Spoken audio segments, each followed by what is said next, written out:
I had there was a little moment yesterday. There I was, just, I was at British Open, and I mean, I'm right there. Tiger might be getting balls here, and he's there. And it's really cool for me to get rewarded that he trusts my eye sometimes. I still help him, and when he asks. And then yesterday, we had the Portage County Junior, and the first round was here on Monday. Well, I didn't get back in time, so the second round was at Oak Knolls. So yesterday, I went and got my car, and I went over and I stopped at Oak Knolls. And it was really cool, because there's all these kids. And 2 days earlier, I was sitting in Muirfield in Scotland watching the best in the world. And there I was out watching the kids in Portage County. And I'll talk about windmill a little bit. But my partner here is Dr. Ferrara, and everybody knows Dr. Emilio Ferrara. And his son, Evan, or his grandson, Evan, won the 15 and under. So it was cool. Evan shot a 78, and we saw him win. And then the Wise, Chloe Wise, and Jamie and Mark went to Ravenna, and now their daughter is playing on the Roosevelt team, and she won. So, anyways, I got a great life. I see the junior kids go to goals, and I get to see all the big guys on Saturday. But it was a good trip, and it's pretty lucky. Mike wanted me to talk about Kent State golf, and then I was at the table, and I said, how long have you been coaching? So I guess there's some history here. I'll be entering my 36th year as the head coach at Kent State this fall, and it's my 37th year here. So it's been a great run, a great story, and on the Kent State side, I almost got fired after about 3 or 4 years. They said, would you like to coach? I said, sure, and I coached, and there was no pay. It was just, you did it. I was an alum. I played there. I went there, got my master's degree, and it was an honor to coach. And then somewhere around the early 80s, and I see Trey back there, but it's his father-in-law, Paul Amadio, who's the athletic director. He called me and says, Herb, you got to get some better teams. And I said, well, you got to give me some money, some scholarships. So anyways, up we go, and it's just been marvelous. We've got, I think, one of the best indoor-outdoor facilities in the nation behind our Kent State University golf course. This has been a major reason, I believe, why we've got so good, because we have access to Windmill Lakes Golf Club. Our men and now our women for the last 50 years, we have total access to here. And that certainly helps on any Saturday or Sunday. These young men and women can play at one of the best golf courses in the state, one of the best in the country. So that certainly helped. But the Kent State administration have supported golf and allowed us, they've upped their scholarships. We've raised a lot of money. And we're getting close. The last 6 years, our last little run, we've been very proud of this. We finished, in the last 6 years, in no particular order, we finished 5th in the nation, 6th in the nation, 19th in the nation, 20th in the nation, and 27th in the nation. And just to get into the finals like we've been doing is a chore, and then to challenge and almost win it just keeps me coaching. Somebody said, when are you going to retire? And I said, if we win a national championship, I will retire. That's the goal, and we're getting very, very close. We've come there, and it's really cool every year to participate at that high level. And the rewards is the young men that, they're very good, and to have them come here and play for Kent State, we're very lucky. So on the women's side, it's the same thing. Our women are fabulous. They've won 15 straight conference championships, and it keeps me young being around the men and the women of Kent State golf. And then, from a, I was thinking about this when Jamie Wise, works at Don Joseph, I believe he's a service manager now, and Mark Wise were both Ravenna high school kids. And when I came here, they were 12 and 14, and they worked for me. And then Mark was in my wedding, and Mark played for me in college and got his degree. And he just grew up around in the old fairgrounds, And then he got into golf business, and he's a sales rep for the Titleist Golf Company.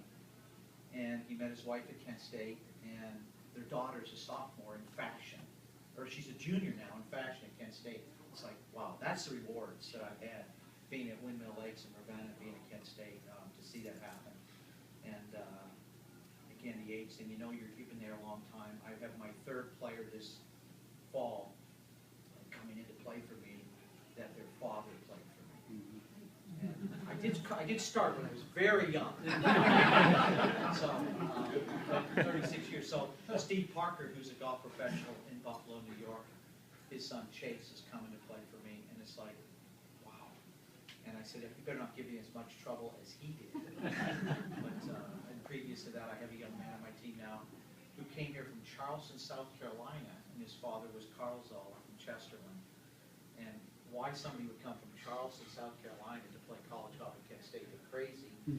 I'd far much rather be in Charleston, South Carolina, but Taylor is now a junior in my program, so it's kind of cool when you see the success.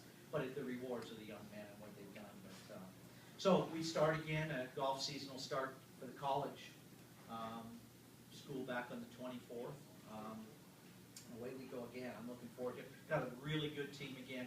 And again, 3 weeks ago, and I talked a little bit of golf, but 3 weeks ago at the U.S. Open over in Philadelphia, we had 3 Kent State players playing in the U.S. Open, and Ben Curtis was not one of them. You know, we had Mackenzie Hughes, who's 22, and John Hahn from Hudson's 24, and Ryan Yip. They all made the U.S. Open, and it was cool to see those young guys who are out there chasing their dream. You know, they're getting closer and closer.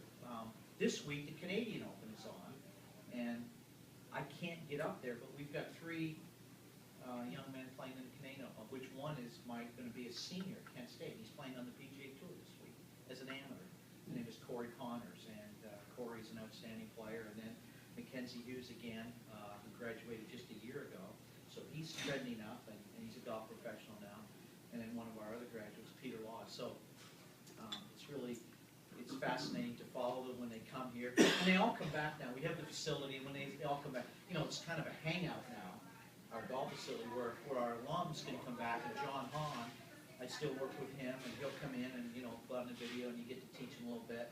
And Ryan Yip will come in, and we'll watch his swing. And so that's the continuing reward of coaching these guys and seeing how they succeed afterwards. So, but again, I think we'll enter the preseason with Kent State golf probably ranked in the top 20 again, and I'll tell you, we're going to be good. I don't hide behind it anymore. It's like, we can play this, well, we're not very good. Well, you know, we are pretty good. It can't sort of, the expectations are very high, and these young men have some, I mean, they work hard, and they're tremendous athletes. They're excellent students, and so, you know, our goal isn't going to change.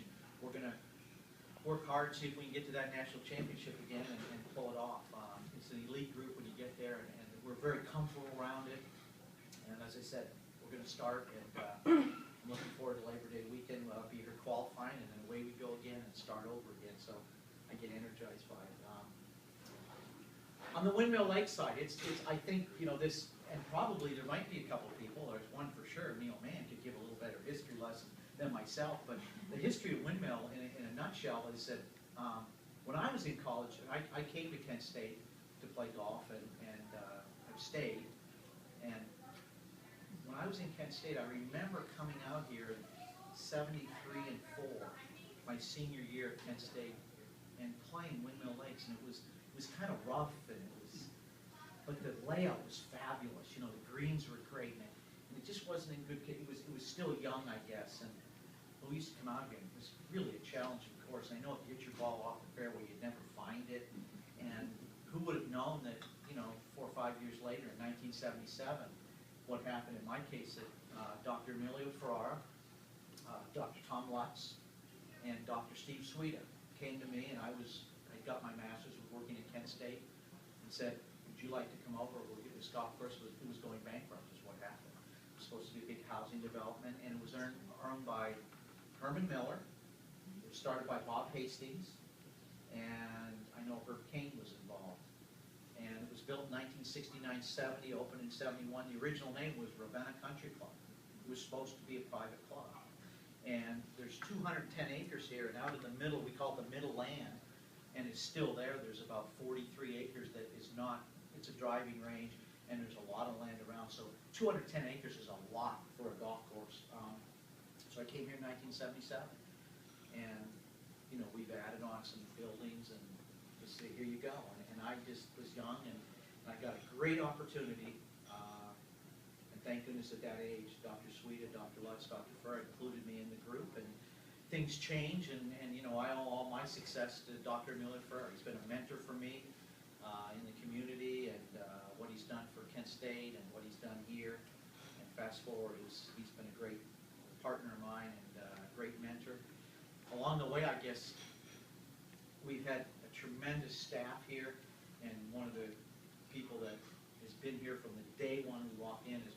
ground superintendent, Bob Doty.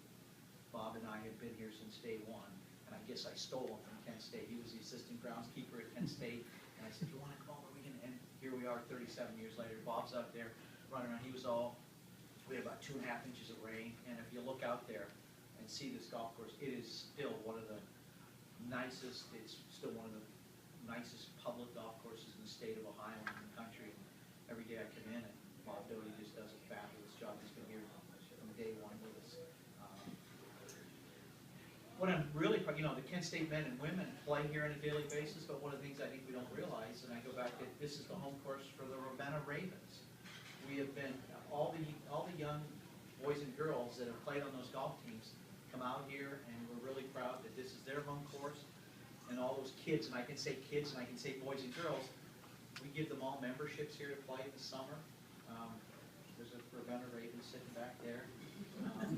And Mark Wise is my favorite. He's one of my best friends to this day. Mark's turning 50. And, he was here as a kid. He was parking carts. And so all these young kids, and then they end up working for us in the cart barn, and they pick the range. So, we take a great pride in all, and come through here, and they come back on the 4th of July weekends and play some golf. That's what's rewarding, to be here and to be at Kent State, to see all those young men. And we have a few girls playing on the boys team now. What we need in Ravenna, by the way, we need to get a girls team. We've had 2 or 3 girls, and they got to play with the boys, so we'll have to put that on the agenda to get some more girls playing, to get girls golf. Roosevelt's got it now, so I'm going to try and do that here for Ravenna, because we've got a great course from the play, and we roll the red carpet out to them. So, but along the years, and without talking about it, I guess it's always brought up. So I get asked the question, what happened in 2006?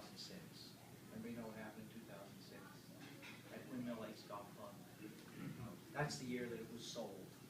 So, and really what happened, I think in 2005, Hope Nanian Homes, which they're still out there, came in, and as they said, they made that offer that you can't refuse, and this was supposed to then be a big housing development, and all the things were in plan. And then what I found out about developers, and I know there's some real estate people in here, don't take this the wrong way, but they were land banking, and this was all done before it was even announced. And then, I guess in 6, they knew what was going to happen in 8, when the economy went down. So it just never worked out for good reasons, because we're still happy to be here, and we're still happy to have such a great golf course. My staff, my food and beverage guy Cal is here, our golf professionals are here, and we've got a great staff here that we stress service, and people come from all over Ohio. We have over 1,000 people a year come from Pittsburgh here on a golf package, and we share that with a couple golf courses. So this is a destination course that people come to Ravenna to play golf here. We're very proud of that. The conditions of the golf course, the challenge of the golf course, but we have a tremendous staff here, and headed by Bob Doty, Cal does food and beverage, and our golf professionals here, they just do a tremendous job. But 06 was kind of a leaning year, and here we are 7 years later with no intentions of making it a housing development. But anyways, I guess at this point, my history lesson of the golf course is real quick, but it's hard to believe that we've been here that many years. And somebody said, why do you stay? Well, this is my home. My wife is from Kent. I actually lived on Main Street in Ravenna for 20 years, and then what they say, you can't keep a Kent girl in Ravenna or something. This Kent Ravenna. So I now live in Kent, but I lived in Ravenna on East Main in an old home which we fixed up. It was really cool to go to the old homes and fix it up, and then sooner or later I knew my wife was going to find a home in Kent, and we did that, and so that's why we've been here for so long. This is my home.